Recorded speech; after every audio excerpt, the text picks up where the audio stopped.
저는 그를 운명이라고 믿었습니다.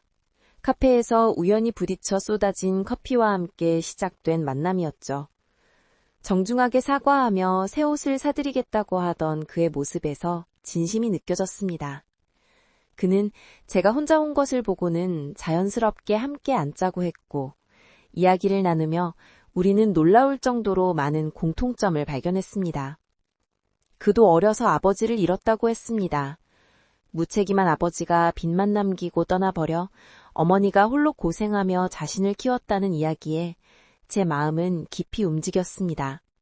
저 역시 아버지 없이 어머니의 손에서 자랐고 그 고생을 누구보다 잘 알고 있었으니까요. 그는 제 이야기를 들으며 진심 어린 위로를 건넸고 우리는 서로의 상처를 어루만져주는 관계가 되었습니다.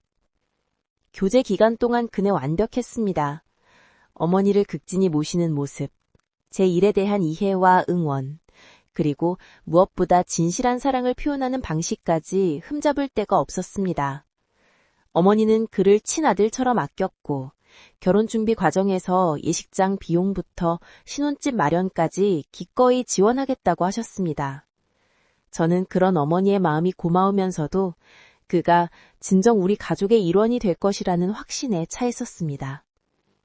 하지만 결혼 한 달 전부터 미세한 균열이 보이기 시작했습니다. 결혼식에 초대할 친구 명단을 작성할 때 그의 리스트가 터무니없이 짧았습니다. 직장 동료 몇 명과 대학 동기 두어 명이 전부였죠. 의아해하는 제게 그는 성격상 깊은 관계를 맺기 어렵다며 부끄러워했습니다. 이해할 수 있는 일이었지만 왠지 석연치 않은 기분이 들었습니다. 더욱 이상한 것은 가끔씩 걸려오는 전화였습니다. 그는 낯선 번호의 전화를 받을 때마다 급격히 표정이 어두워졌고 저에게서 멀어져 날카로운 목소리로 대화를 나눴습니다. 누구냐고 물으면 보험이나 대출 관련 스팸 전화라며 귀창타고 둘러댔지만 그의 목소리에는 분명 두려움이 섞여 있었습니다. 결혼식 일주일 전, 저는 그의 집에서 우연히 서랍을 열게 되었습니다. 펜을 찾다가 발견한 것은 다른 여성과 찍은 웨딩 사진이었습니다. 하얀 드레스를 입은 여성과 턱시도 차림의 그가 환하게 웃고 있는 모습이 저를 얼어붙게 만들었습니다.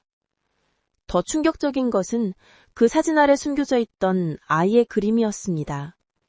아빠라고 쓰인 글씨와 함께 그려진 가족 그림에는 분명 그의 얼굴이 있었습니다. 손이 떨렸지만 저는 냉정함을 유지했습니다. 그가 화장실에서 나오기 전에 사진을 휴대폰으로 찍어두고 평소와 다름없이 행동했습니다. 하지만 그날 밤부터 저는 비밀리에 뒷조사를 시작했습니다. 사진 속 여성의 얼굴을 단서로 SNS를 뒤지고 그의 과거 행적을 추적했습니다. 진실은 생각보다 쉽게 드러났습니다. 그는 이미 결혼한 상태였고 5살 된 아들이 있었습니다. 더욱 충격적인 것은 그가 상습적인 사기꾼이라는 사실이었습니다. 지난 몇 년간 경제적으로 여유 있는 독신 여성들에게 접근해 결혼을 빌미로 금전을 편취해온 것이었습니다. 그의 가족들도 이 모든 것을 알고 있었고 심지어 제가 만났던 그의 어머니는 실제로는 고모였습니다. 진짜 어머니는 이미 몇 년 전에 다른 사기 사건으로 수감된 상태였습니다. 모든 것이 거짓이었습니다. 그의 불우한 과거도 저를 향한 진실한 사랑도 우리의 미래에 대한 약속도 모두 치밀하게 계획된 연극이었던 것입니다. 하지만 저는 무너지지 않았습니다.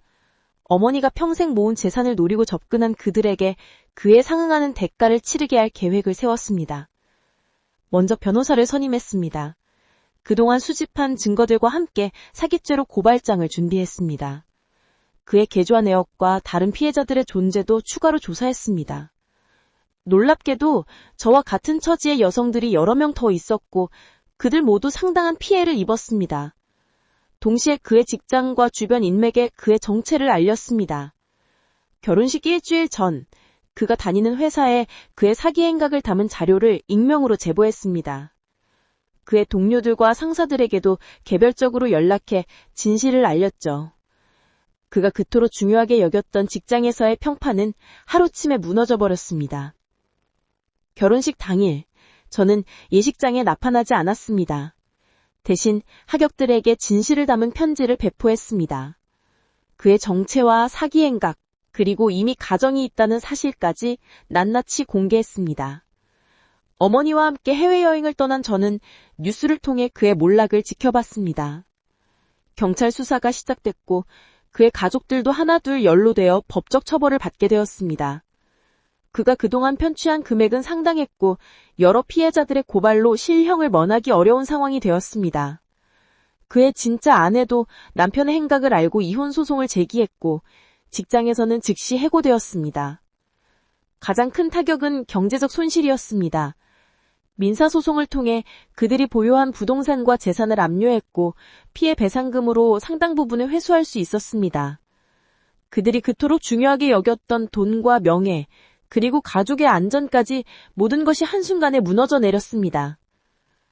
6개월 후 저는 어머니와 함께 평범한 일상을 되찾았습니다. 그 일로 인한 상처는 있었지만 더 단단한 저 자신을 발견할 수 있었습니다. 어머니는 제가 위기를 현명하게 극복한 것을 자랑스러워하시며 우리는 그 어느 때보다 가까워졌습니다. 지금 생각해보면 그 모든 일이 저에게는 값진 교훈이었습니다.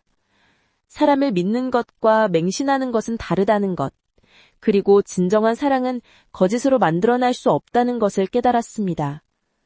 무엇보다 제 곁에는 언제나 저를 무조건적으로 사랑해주시는 어머니가 계신다는 사실이 가장 큰 위안이 되었습니다. 그들의 사기극은 완전히 실패로 돌아갔고 저는 더욱 현명하고 강인한 사람이 되어 새로운 시작을 맞이할 수 있었습니다.